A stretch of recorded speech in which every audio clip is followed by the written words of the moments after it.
I'm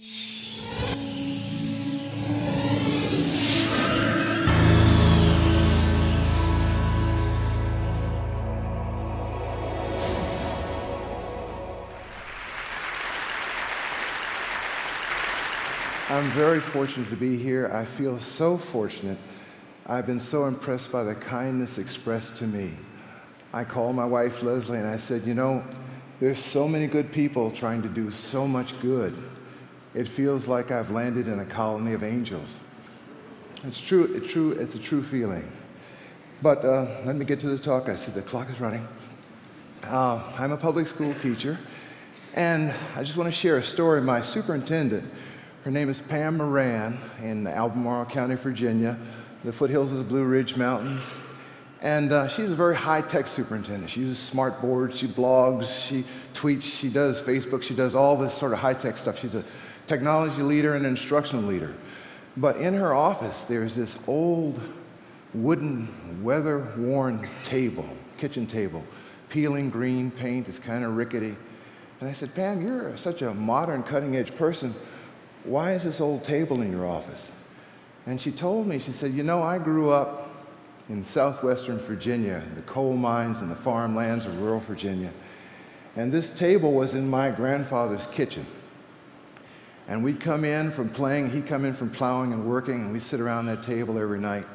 And as I grew up, I heard so much knowledge and so many insights and so much wisdom come out around this table. I began to call it the wisdom table. And when he passed on, I took this table with me and brought it to my office, and it reminds me of him. It reminds me of what goes on around an empty space sometime. The project I'm going to tell you about is called the World Peace Game, and essentially it is also an empty space, and I'd like to think of it as a 21st century wisdom table, really. It all started back in 1977. I was a young man, and I had been dropping in and out of college. And my parents were very patient, but I had been doing intermittent sojourns to India on a mystical quest. And I remember the last time I came back from India in my long white flowing robes and my big beard and my John Lennon glasses, I said to my father, Dad, I think I've just about found spiritual enlightenment. He said, well, there's one more thing you need to find. I said, what is that, Dad? A job. And so they pleaded with me to get a degree in something. So I got a degree, and it turned out to be education. It was an experimental education program. It could have been dentistry, but the word experimental was in it, and so that's what I had to go for. And I went in for a job interview in the Richmond Public Schools in Virginia, the capital city, bought a three-piece suit, my concession to convention, kept my long beard and my afro and my platform shoes at the time, it was the 70s.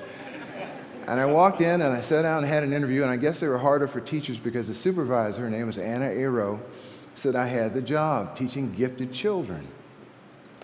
And I was so shocked, so stunned, I got up and said, well, thank you, but what do I do? Gifted education hadn't really taken hold too much. There weren't really many materials or things to use. And I said, what do I do? And her answer shocked me. It stunned me.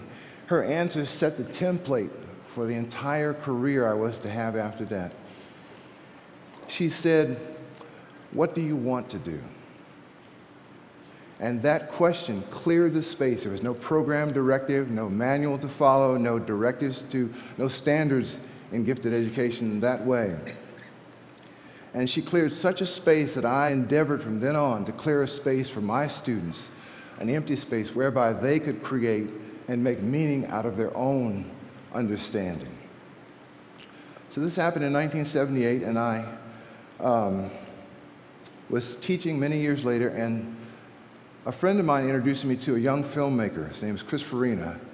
Chris Farina is here today at his own cost. Chris, could you stand up and let them see a young visionary filmmaker who's made a film? This film is called World Peace and Other Fourth Grade Achievements. He proposed the film to me. It's a great title. He proposed the film to me, and I said, well, yeah, maybe it'll be on local TV and we can say hi to our friends. But the film has really gone places. Now, it's still in debt, but Chris has managed through his own sacrifice to get this film out. So we made a film, and it turns out to be more than a story about me, more than a story about one teacher. It's a story that's a testament to teaching and teachers. And it's a beautiful thing, and the strange thing is when I watched the film, I had the eerie sensation of seeing it. I saw myself literally disappear. What I saw was my teachers coming through me. I saw my geometry teacher in high school, Mr. Roussell's wry smile under his handlebar mustache. That's the smile I use, that's his smile. I saw Jan Polo's flashing eyes. And they weren't flashing in anger, they flashed in love, intense love for her students. And I had that kind of flash sometimes. And I saw Miss Ethel J. Banks, who wore pearls and high heels to elementary school every day. And you know, she had that kind of old school teacher stare. You know the one. And I'm not even talking about you behind me because I got eyes in the back of my head. You know that teacher? I didn't use that stare very often, but I did have it in my repertoire. And Miss Banks was there as a great mentor for me. And then I saw my own parents, my first teachers. My father, a very inventive, spatial thinker. That's my brother Malcolm there on the right. And my mother, who taught me in 4th grade in segregated schools in Virginia, who was my inspiration. And really, I feel as though when I see the film, I have a gesture she does like this. I feel like I am a continuation of her gesture. I'm one of her teaching gestures. And the beautiful thing was I got to teach my daughter in elementary school, Madeline. And so that gesture of my mother's continues through many generations. It's an amazing feeling to have that lineage. And so I'm here standing on the shoulders of many people. I'm not here alone. There are many people on this stage right now. And so this World Peace Game I'd like to tell you about. It started out like this. It's just a 4-foot by 5-foot plywood board in an inner city urban school, 1978. I was creating a lesson for students on Africa. We put all the problems of the world there, and I thought, let's let them solve it. I didn't want to lecture or have just book reading. I wanted to have them be immersed and learn the feeling of learning through their bodies. So I thought, well, I'd like to play games. I'll make something, I didn't say interactive, we didn't have that term in 1978, but something interactive. And so we made the game, and it has since evolved to a 4-foot by 4-foot by 4-foot plexiglass structure, and it has 4 plexiglass layers. There's an outer space layer with black holes and satellites and research satellites and asteroid mining. There's an air and space level with clouds, big puffs of cotton we push around, and territorial airspaces and air forces. A ground and sea level with thousands of game pieces on it, even an undersea level with submarines and undersea mining. There are 4 countries around the board. The kids make up the names of their countries. Some are rich, some are poor. They have different assets, commercial and military. Each country has a cabinet. There's a prime minister, secretary of state, minister of defense, and a CFO or comptroller. I choose a prime minister based on my relationship with them. I offer them the job, they can turn it down, and then they choose their own cabinet. There's a World Bank, arms dealers, and a United Nations. There's also a weather goddess who controls a random stock market and random weather. That's not all. And then there's a 13-page crisis document with 50 interlocking problems, so that if one thing changes, everything else changes. I throw them into this complex matrix, and they trust me because we have a deep, rich relationship together. And so with all these crises, we have, ethnic and minority tensions, we have chemical and nuclear spills, nuclear proliferation, there's oil spills, environmental disasters, water rights disputes, breakaway republics, famine, endangered species, and global warming. If Al Gore is here, I'm going to send my 4th graders from Agner Hurt and Venable School to you because they solved global warming in a week.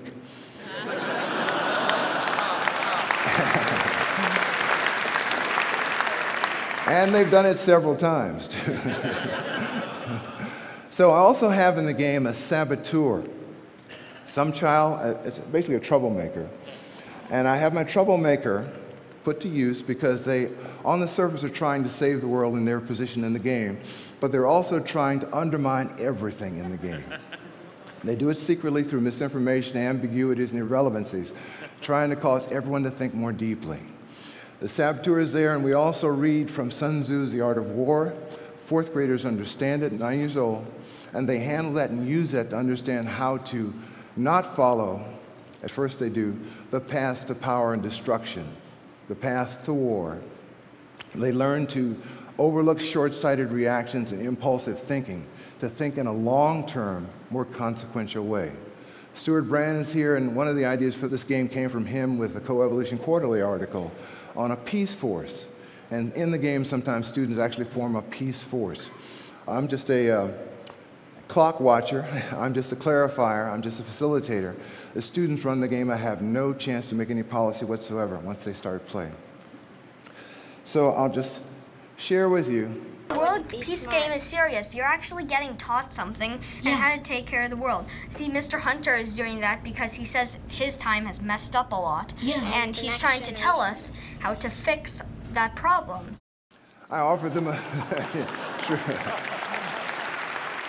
Actually, I can't tell them anything because I don't know the answer, and I admit the truth to them right up front. I don't know.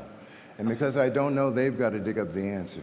And so I apologize to them as well. I say, I'm so sorry, boys and girls, but the truth is we have left this world to you in such a sad and terrible shape. We hope you can fix it for us, and maybe this game will help you learn how to do it. It's a sincere apology, and they take it very seriously. Now, you may be wondering what all this complexity looks like. Well, when we have the game start, here's what you see. All right, we're going into negotiation as of now. 3 minutes, go.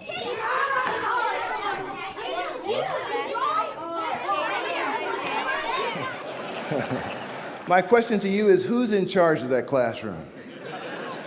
It's a serious question. Who is really in charge? I've learned to cede control of the classroom over to the students over time.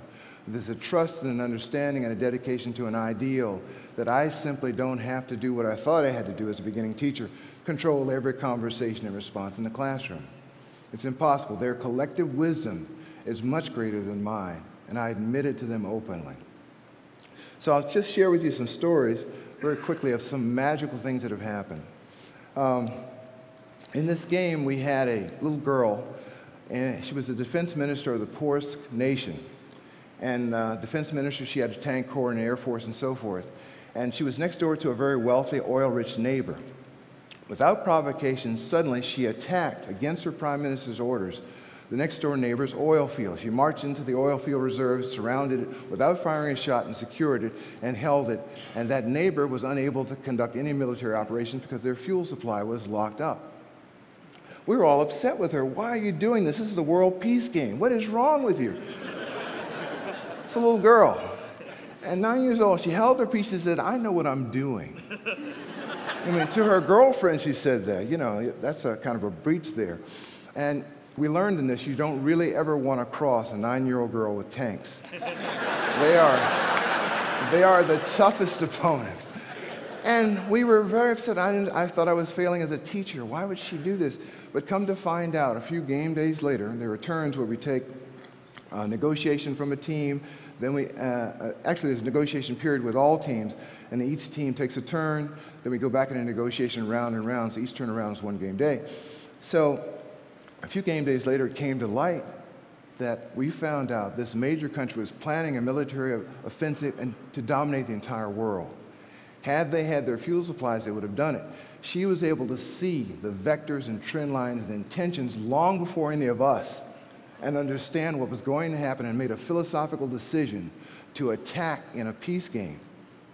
Now, she used a small war to avert a larger war, so we stopped and had a very good philosophical discussion about whether that was right, conditional good, or not right. That's the kind of thinking that we put them in the situation. I could not have designed that in teaching. It came about spontaneously through their collective wisdom.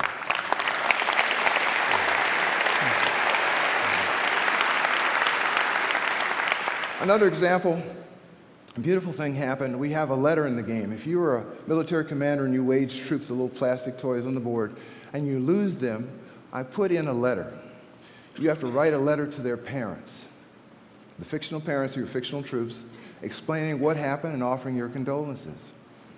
So you have a little bit more thought before you commit to combat, you know? And so we had this situation come up last summer, actually, at Agner Hurt School in Albemarle County. And one of our military commanders got up to read that letter, and one of the kids said, Mr. Hunter, let's ask, there's a parent over there. There was a parent visiting that day, just sitting in the back of the room. Let's ask that mom to read the letter. It'll be more realer if she reads it. So we did. We asked her, and she gamely picked up the letter. Sure. She started reading. She read one sentence. She read two sentences. By the third sentence, she was in tears. I was in tears. Everybody understood that when we lose somebody, the winners are not gloating. We all lose. And it was an amazing occurrence, an amazing understanding. I'll show you what my friend David says about this. He'd been in many battles. We've really had enough of people attacking.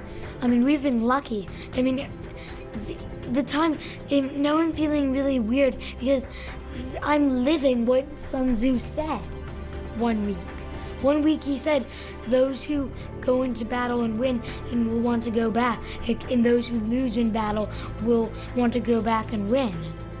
And so I've been winning battles, so I'm sort of going into battles, more battles. And I think it's sort of weird to be living what Sun Tzu said. I get chills every time I see that. That's the kind of engagement you want to have happen. And I can't design that, I can't plan that, and I can't even test that. But it's self-evident assessment. We know that's an authentic assessment of learning. You know, we have a lot of data, but I think sometimes we go beyond data with the real truth of what's going on. So I'll just share a third story. This is about my friend Brennan. We had played the game one session after school for many weeks, about 7 weeks, and we had essentially solved all 50 of the interlocking crises. The way the game is won is all 50 problems have to be solved. Every country's asset value has to be increased above its starting point. Some are poor, some are wealthy. There are billions. A World Bank president was a third grader one time. He said, how many zeros in a trillion? I got to calculate that right away. But he was setting fiscal policy in that game for high school players who were playing with him. So the team that was the poorest had gotten even poorer. There was no way they could win. And we were approaching 4 o'clock, our cutoff time. There was about a minute left. And despair just settled over the room. I thought, I'm failing as a teacher. I should have gotten it so they could have won. I should have brought them to they shouldn't be failing like this. I've failed them. And I was just feeling so sad and dejected. And suddenly, Brendan walked over to my chair and he grabbed the bell I rang to signal a change or reconvening of cabinets. He ran back to his seat, rang the bell. Everybody ran to his chair. There was screaming. There was yelling, waving of their dossiers. They get these dossiers full of secret documents. They were gesticulating. They were running around. I didn't know what they were doing. I'd lost control of my classroom. Principal walks in, I'm out of a job. The parents are looking at the window. And Brennan runs back to his seat. Everybody runs back to their seat. He rings the bell again. He says, we have, and there's 12 seconds left on the clock. We have all nations pooled all our funds together, and we've got $600 billion. We're going to offer as a donation to this poor country, and if they accept it, it'll raise their asset value, and they can win the game. Will you accept it? And there are 3 seconds left on the clock. Everybody looks at this prime minister of that country, and he says, yes.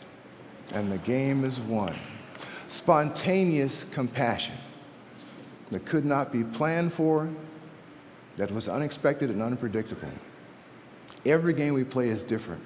Some games are more about social issues, some are more about economic issues, some games are more about warfare. But I don't try and deny them that reality of being human.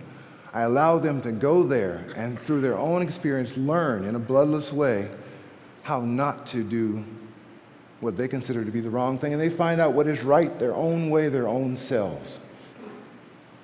And so in this game, I've learned so much from it, but I would say that if only they could pick up a critical thinking tool or a creative thinking tool from this game and leverage something good for the world, they may save us all. If only. And on behalf of all of my teachers on whose shoulders I'm standing, thank you. Thank you.